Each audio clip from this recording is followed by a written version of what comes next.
Ya, tidak usah lagi pergi minta jabatan sama Pak Prabowo. Pak Prabowo tidak punya lagi kesempatan. Jangankan itu, memecat kabinetnya saja dia ragu-ragu, dia takut. Kenapa? Karena itu ada koalisi tadi. Koalisi itu semacam permufakatan tadi. Ya, persekongkolan. Dianggap pengkhianat kalau menyimpang dari itu kan. Jadi tidak mungkin itu. Nah, implikasinya adalah tidak mungkin mengharapkan pengawasan dari DPR, Pak. Tidak mungkin itu. Karena istana dengan Senayan sudah berkomplot, Pak. Lalu saya katakan, ya di eranya Jokowi itu paling menguat. 10 tahun itu memproduksi 3 oligarki itu. Tidak ada oligarki negara di dunia kecuali di Indonesia. Sempurna betul. Ada oligarki politik, ya yang saya sebut badut politik, ya segelintir orang yang berambisi untuk berkuasa tapi tidak punya kemampuan untuk menyelenggarakan pemerintahan dengan baik.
Bapak Ibu yang saya hormati, Assalamualaikum warahmatullahi wabarakatuh.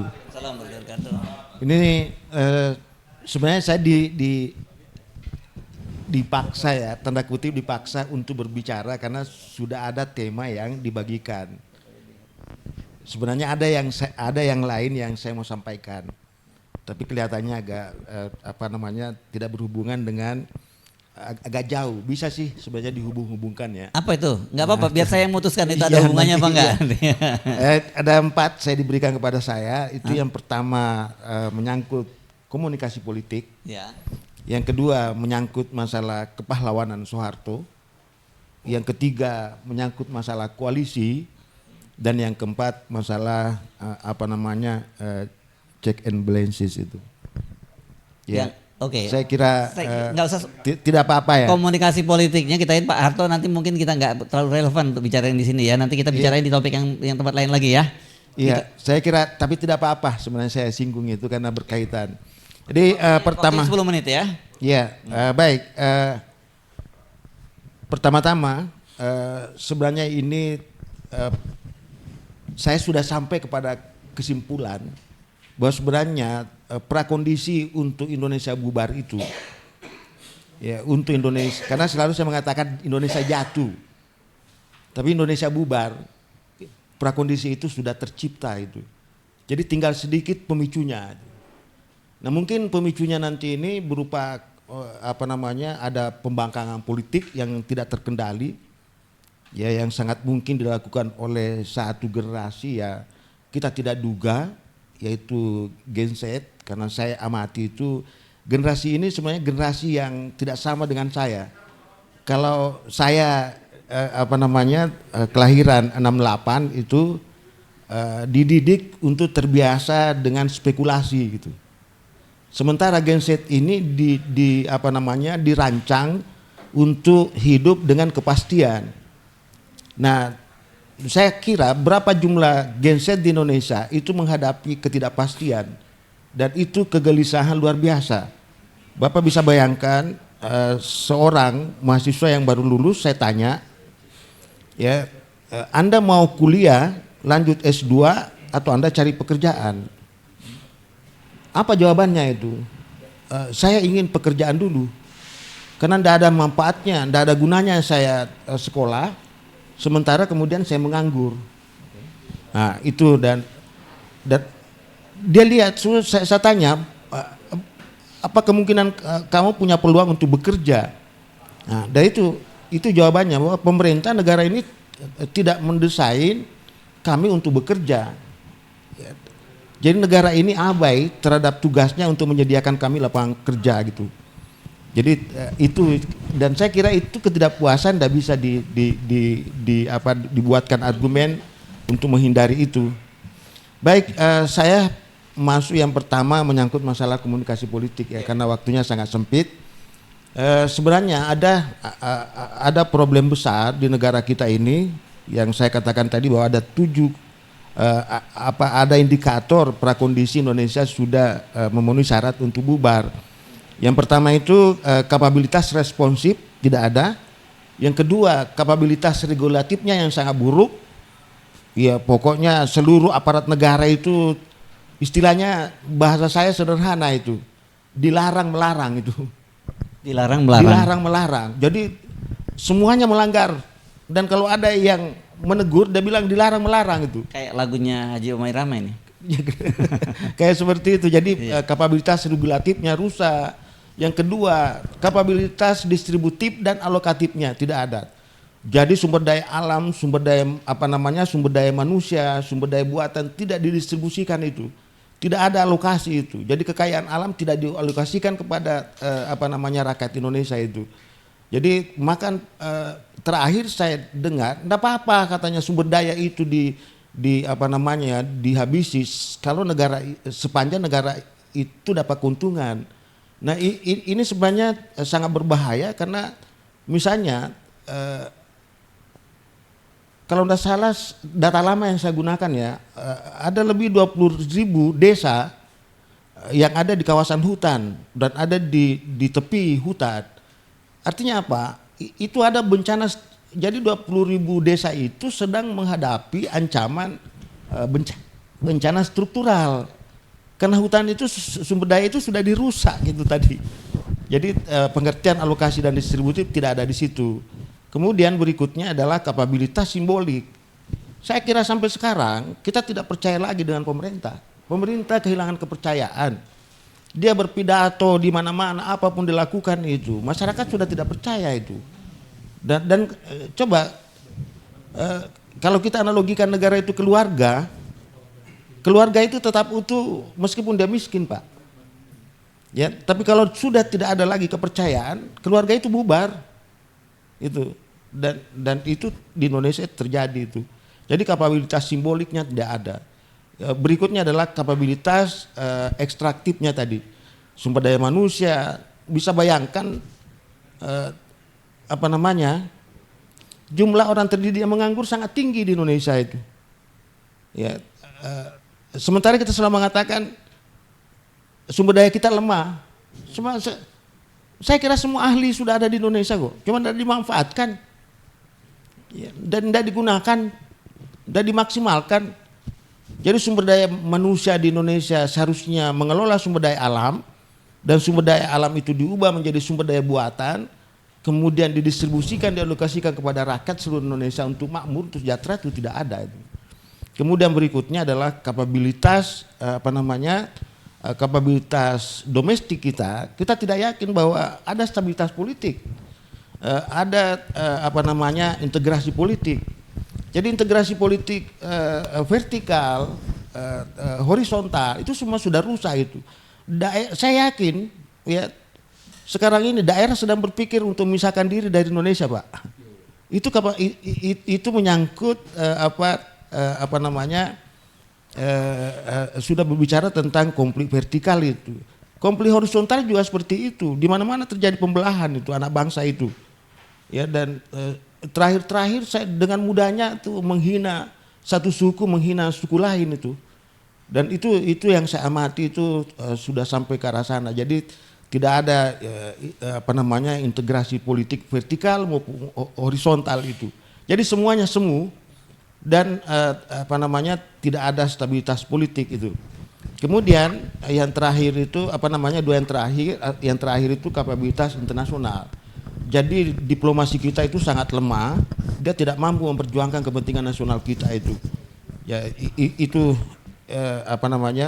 saya kira nanti pembicara berikutnya bisa memperjelas itu ya. Jadi 7 kapabilitas itu adalah prasyarat untuk Indonesia bubar. Nah karena itu saya berharap kepada pemerintah sekarang. Nah, apa salah satu itu materi saya itu perbaiki komunikasi politiknya. Jadi komunikasi politik itu dalam perspektif politik bukan salam-salaman antara aktor politik, Pak. Ya sesama politisi, sesama pejabat itu rangkul-rangkulan. Tidak ada gunanya rangkul-rangkulan, Pak. Lebih baik Anda bermusuhan kalau untuk kebaikan. Tapi kalau Anda bersekongkol, Anda berkomplot, wah itu sangat berbahaya kan. Anda salam-salaman, Anda rangkul-rangkulan, tapi ya berkomplot. Nah itu yang berbahaya itu. Jadi komunikasi politik kita ya seharusnya kan pemerintah menjelaskan tindakan-tindakan politiknya, keinginan-keinginan politiknya, kebijakan-kebijakan politiknya itu ya kepada masyarakat, kepada publik ya dengan media tertentu.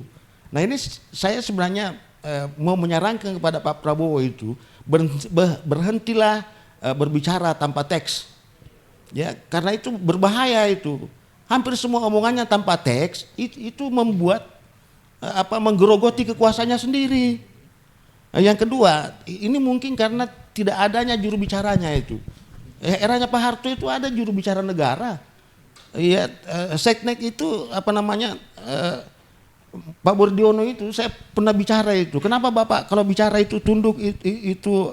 Dia bilang lah saya kan juru bicara negara, Pak. Begitu juga Pak Harmoko saya tanya, kenapa bilang? Ya saya kan juru bicara pemerintah. Jadi clear, sekarang tidak ada juru bicaranya, Pak. Dan pejabat kita itu semuanya seenaknya membuat pernyataan menyakiti hati rakyat itu. Di Amerika Serikat, Pak, ada pejabat yang mengatakan begini. Ya, kalau tidak salah itu wali kota Atlanta itu. Perempuan yang selalu keluar malam, tidak bisa bela diri, kalau diperkosa nikmati saja. Itu mundur, Pak. Ya, mundur itu. Kenapa? Karena etika politiknya ada di situ itu. Ya, kemudian ada kalau tidak salah itu semacam muldokonya Gedung Putih, Pak. Kalau saya lupa itu. Dia mau presidennya keluar presidennya sakit, kalau tidak salah masuk rumah sakit, wakil presiden di luar. Dia membuat pernyataan kalimatnya pendek. I am in charge. Tapi publik mengatakan bahwa Anda berkuasa. Luar biasa itu. Ya, Anda bisa mengatakan seperti itu. Nah di Indonesia banyak pejabat yang mengatakan, ya kalau kamu tidak bisa, Anda pergi aja ke luar negeri itu. Anda keluar aja, kan gila ini pejabat-pejabat seperti ini. Seharusnya dia yang diusir. Saya tahu kayaknya orangnya siapa. Iya, saya tidak menyebut orang sekarang, tapi karena terlalu banyak kasus di Indonesia menghina itu kan. Ya orang tidak bisa beli minyak goreng disuruh macam-macam itu. Daging mahal disuruh makan bekicot itu kan. Ini kan pejabat kurang ajar ini. Ya, dan itu semua menimbulkan ketidakpuasan politik. Itu bentuk komunikasi politik yang buruk itu. Dan dia tidak pernah mendengar respon. Jadi kebijakan-kebijakan yang ada itu tidak pernah direspon. Masyarakat mengkritik tapi tidak pernah didengar. Diabaikan saja. Itu saya bilang tadi kapabilitas responsifnya. Oke, berikutnya ini Bang Hirsu kan waktu saya sedikit sekali ya. Lanjut terus. Ya. Adil 10 sampai 12. Iya, terima kasih. Jadi berikutnya adalah ini menyangkut masalah koalisi. Ya koalisi itu sebenarnya mekanisme politik. Ya sistem pemerintahan parlemen di dalam proses pembentukan dan penyelenggaraan pemerintahan representatif minimal. Artinya apa? Kalau di dalam pemilu tidak ada partai pemenang mutlak, maka satu-satunya cara untuk membentuk pemerintahan adalah berkoalisi. Ya kan? Nah, kalau tidak bisa koalisi tidak ada pemerintahan terbentuk. Tapi selalu ada pemerintahan terbentuk karena ada koalisi. Cuma ketika ada koalisi mundur, maka pemerintahan itu bubar. Itu cirinya koalisi itu. Indonesia bukan koalisi, Pak. Indonesia selalu saya sebut persekongkolan jahat, kumpul kebo. Kenapa? Karena koalisi dimulai sebelum pemilu. Dan itu koalisi bukan untuk membentuk pemerintahan, tapi untuk memenangkan pemilu. Akibatnya adalah partai itu menjadi partai rental, Pak. Partai menjadi partai sewa. Sehingga partai mengabaikan kadernya sendiri. Dan ini sampai kemudian besok terjadi lagi, pemilu yang akan datang, itu memperpanjang penderitaan kita, Pak. Itu sumber bencana itu. koalisi itu bukan koalisi itu. Dalam versi ilmu politik itu persekongkolan jahat, itu kumpul kebo, itu pemufakatan jahat Pak. Hentikan itu. Tidak boleh lagi ada koalisi-koalisi itu. Kenapa? Karena koalisi itu nanti menuntut kompensasi politik. Jadi semua portofolio itu dibagi itu, kementerian dan lembaga ada semua, sudah dibagi itu, sudah dijatah itu kan. Ini kan salah betul ini nasib negara seperti ini nih. Dari mana mereka belajar itu bahwa ada praktek koalisi seperti itu. Nggak selalu saya mengatakan bahwa negara yang maju itu negara yang prakteknya dituntun oleh teori. Nah di Indonesia dia mengabaikan teori Pak, dia mengabaikan pemikiran itu. Jadi anti scholar. Kenapa? Karena dia hanya menggunakan pendidikan itu untuk menaikkan citranya. Akhirnya apa? Borol jalan pintas, pergi kuliah, ya ndak kuliah. Panjang gelar ya di mana? Panjang gelarnya 1 meter tapi ndak pernah kuliah. Makanya itu saya usul itu persyaratan itu ndak usah lagi berijazah itu. Ya diganti dengan transkrip nilai itu. Karena seperti kata Bang Rocky itu kan, iya ijazah itu hanya tanda pernah kuliah, bukan tanda pernah berpikir itu kan. Nah kalau di kampus orang yang berpikir itu kelihatan di transkrip nilainya Pak. Saya bilang perlihatkan transkrip nilainya itu, bukan ijazahnya itu. Nah kalau transkrip nilai agak sulit dipalsukan itu Pak. Ya, kalau ijazah kan ya terlalu banyak dosen yang harus dipalsukan itu. Ya, kalau bikin transkrip nilai itu ya. Itu kalau bicara di Indonesia ya, bicara koalisi tadi memang agak memang salah dan saya kira ini sumber bencana ini. Karena partai kita kehilangan ideologi, tidak ada lagi partai ideologi, dia berubah menjadi partai rental itu. Tidak ada partai kader itu, semuanya partai rental itu kan. Ya kompensasinya adalah portofolio itu. Makanya ketika Pak Prabowo itu jadi presiden, saya bercanda kepada teman saya, ya tidak usah lagi pergi minta jabatan sama Pak Prabowo. Pak Prabowo tidak punya lagi kesempatan. Jangankan itu, memecat kabinetnya saja dia ragu-ragu, dia takut. Kenapa? Karena itu ada koalisi tadi. Koalisi itu semacam pemufakatan tadi. Ya persekongkolan, dianggap pengkhianat kalau menyimpang dari itu kan.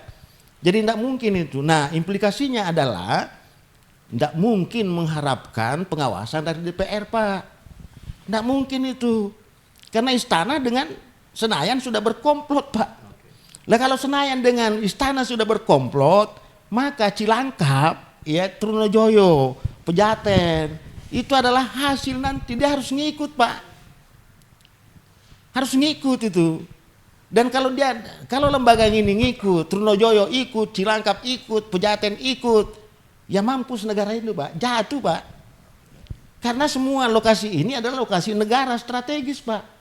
Nah kalau dia diatur oleh politik, diatur oleh persekongkolan istana dengan Senayan, bagi-bagi portofolio tadi, ya kan, sudah tamat. Makanya saya bilang teman itu, besok itu pelantikan kabinet, ya itu semua saya sudah tahu, tinggal orangnya saya belum tahu.